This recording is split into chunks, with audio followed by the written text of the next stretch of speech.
Today I'm going to show you how to make 3 different St. Patrick's Day cookies. A very easy clover, a medium easy rainbow, and a medium easy leprechaun. Here are the colors you'll need: black, white, green, blue, pink, yellow, orange, and peach. I'm going to start by outlining a clover. So I decided to do something different this time. I've seen people using the same icing for outlining as they do for flooding.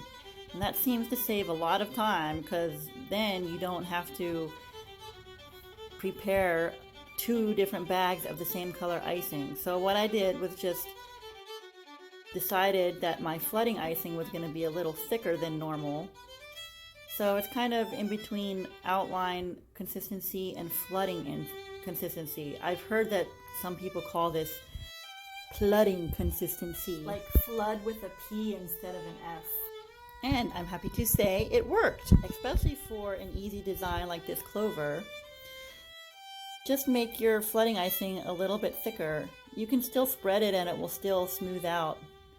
And then you can use the same icing for outlining and flooding.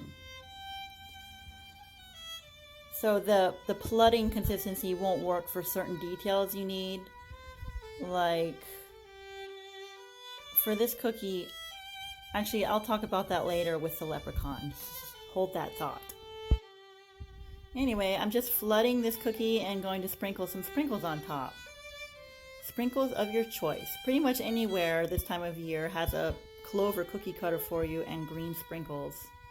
So this is sanding sugar, and then the other 2 leaves of the clover are going to be a green sprinkle mix, which I found at Joann's fabric store. So you see how simple this clover is, and it's a perfect little addition to any kind of St. Patrick's Day meal or party.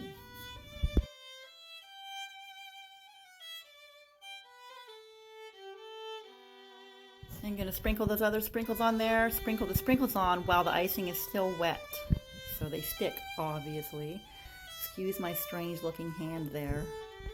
There you have your clover. Next is Mr. Leprechaun. So this is one of my favorite cookie cutters. I bought it from Ann Clark, but I'm pretty sure it was designed by the Flower Box. Anyway, the cutter is called Cute Santa, and it was available around Christmas time. I'm sure it's still available, but I was seeing people use it at Christmas time to make a really cute looking Santa. And now I'm on a quest to see how many different types of guys I can make with it. So far, I've made a dad for a birthday, and I've made a surgeon out of it, and I'm making a leprechaun. Stay tuned, because one of these days I'm going to have a compilation video of all the different guys I make with this cute Santa cutter.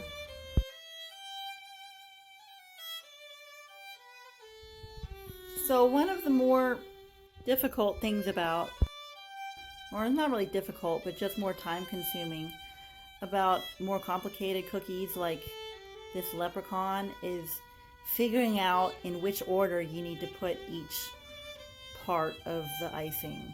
Like, do you put his feet on first? Does his face need to go on first? His beard? So with a cookie like this, I'll sit down with a piece of paper and I'll trace the cutter with a pencil and then do a little bit of sketching on how I want this guy to look.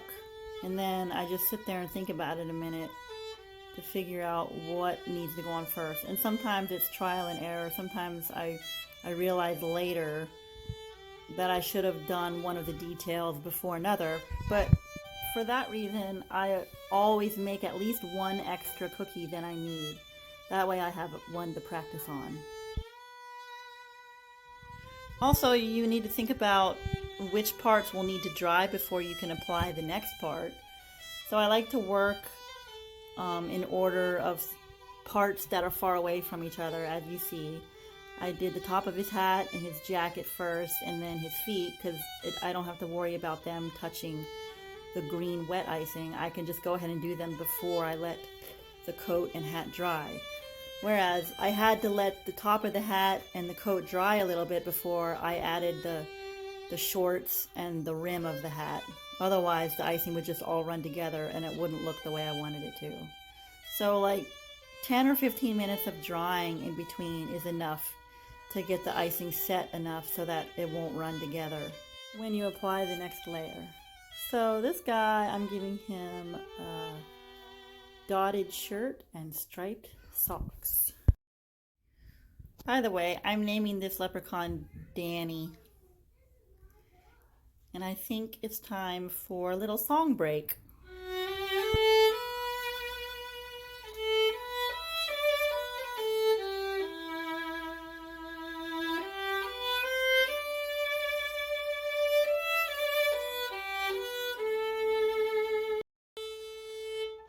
So moving on to the beard.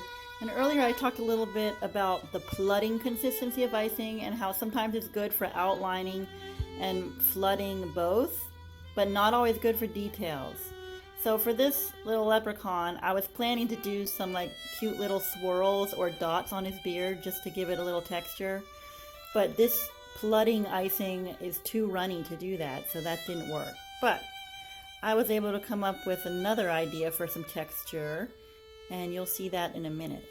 So this is still the flooding consistency, and see, I'm still able to add some details like his eyes and the buckle on his hat, a little clover here where Santa's pom-pom on his hat normally goes. So whatever occasion you use this little Santa cutter for, that little pom-pom spot is where you can put a little detail to make him different. Okay, so this is what I did to his beard. As the icing starts to dry, you just kind of take the scribe tool and mess it up. And finish him off with a couple little pockets. And there you have Danny the leprechaun. And moving on to the rainbow. This is flooding consistency blue, and please excuse my pinkish reddish fingers. I got some icing dye on them. So I'm going to make 4 stripes of this rainbow. Blue, green, pink, and yellow. I'm going to do the 3rd line next just to give the blue a tiny bit of time to dry before I put the green next to it, because I don't think I want the icing completely running together on this. So just make sure you don't add too much of each color, or else the icing will start dripping over the sides of the cookie. So that's why I like to just put some on and then spread the rest out with the scribe tool to make sure I don't put too much on. I often put too much on, and it's a disaster.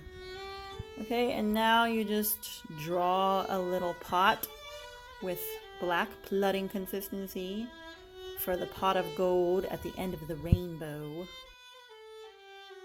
Spread that around, and then I'm just going to draw a little green shamrock on there. Now I'm adding these little gold beads, edible of course, and I'm going to add some icing down here to stick a few more on like they're falling out of the pot.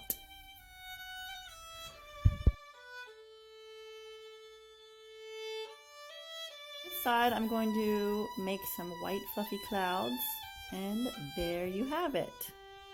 A rainbow with a pot of gold for St. Patrick's Day. Thank you for watching. If you enjoyed this tutorial, please stay tuned for more. And please let me know in the comments if you made any of these cookies. Or if you didn't make these, what did you make for St. Patrick's Day? My favorite part of St. Patrick's Day is the corned beef and cabbage. And of course, the cute cookies.